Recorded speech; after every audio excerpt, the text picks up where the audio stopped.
Howdy folks, Todd here with Great Escape Farms. Today I am making tomato cages out of field fence, and this is only 3-foot field fence. This is not my best choice for doing this, but I am in a time crunch and a cash crunch, so I'm trying to save some money, and I had this laying around and it's just I can make it work. So I like the field fence because I can reach in, pick tomatoes, and do stuff with my hands here versus the 2x4 fence. I just can't get my hands in between there.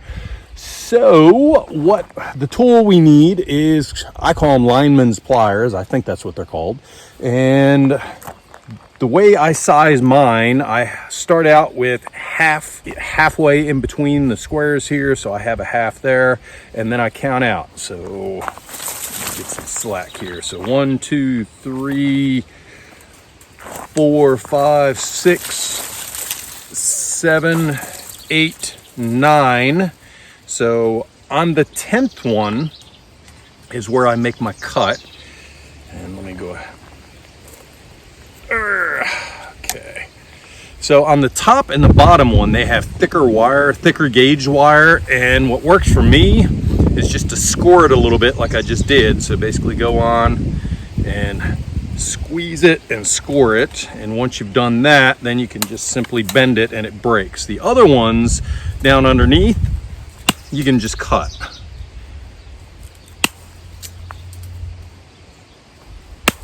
Let me back up so you can see it.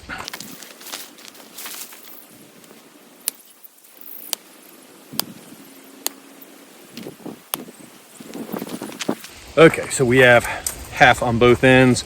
I didn't have to score the bottom one. I was going to, but it just went ahead and cut through. Sometimes it does. Most of the time I have to score it. So make sure you are wearing good gloves. These are good leather gloves. So the reason I leave 1/2 on both ends is the way we're going to connect. If we didn't do this step I'm about to show you, we could potentially pull off here. I don't think we'd have enough weight on it, but some tomatoes get kind of heavy. So what I do on one end is I completely bend it around just like this, and I'm going to do that on every single one all the way down. So let me go ahead and do that real quick. Actually, let me explain why I'm doing that. So by bending it around like that, that will prevent the spool on the verticals here from pulling off. It's going to hold it into place when we tie this up, and you'll see what I mean by that in a minute when we make a circle out of this.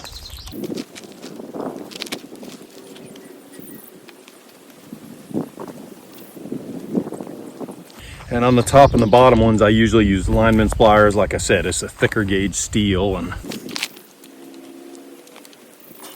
so this side is all bent over. What I do on the other side, I bend over the top and the bottom just because they are tough to deal with.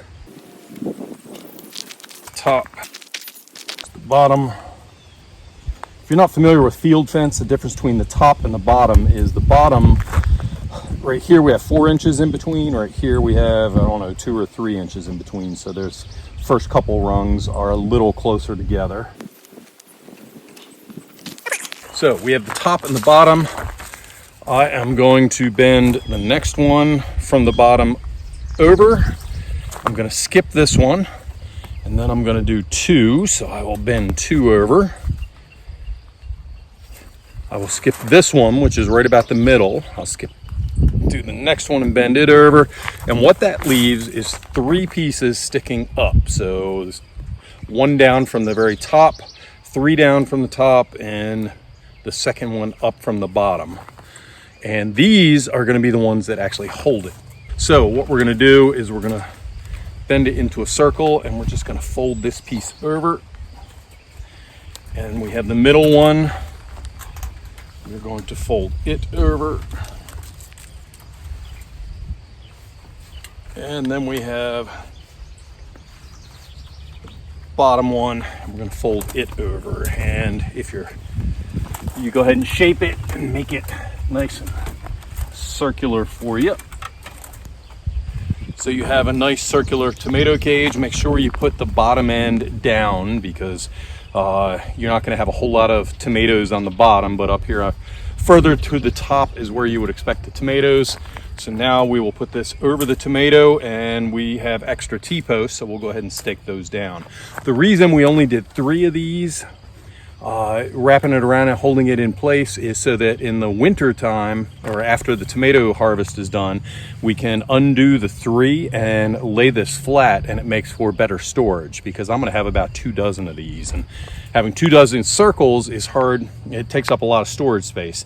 Having 2 dozen pieces of fence laid one on top of each other, that doesn't take up near as much storage space, so that's all for storage later.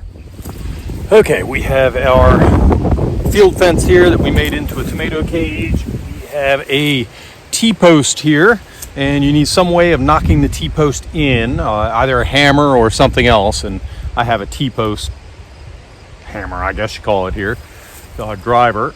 So what we do is we just go over top, and that will gauge how far away the T-post is. And I picked my spot.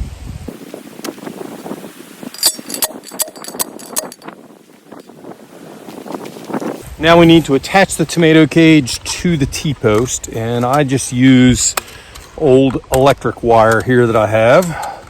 So I'll cut off maybe 4, 5, 6 inches here. You can also use wire tie, string, whatever you have, but for me, I go about in the middle, tie it up, and that will hold it in place.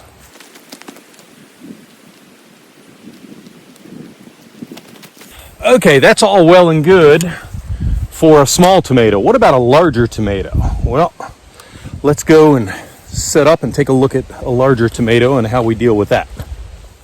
Okay, this particular tomato I waited a little too long on to put a fence over the top. I could probably still do it with this one, but I do have some larger ones elsewhere. So what I do is I just have the cage that is not bent yet, and I will go ahead and, I think this is going to be off camera, but go ahead and shape it so it's round. So it's rounded a little bit, and what I'll do is I will go around it and then connect it up.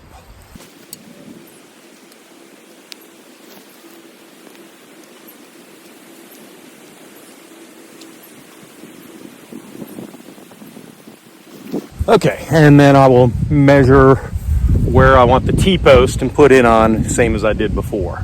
Okay, I went ahead and put the stake in here and tied this one up. It's a little bit off the ground right here, but no big deal. It will be held up by the post.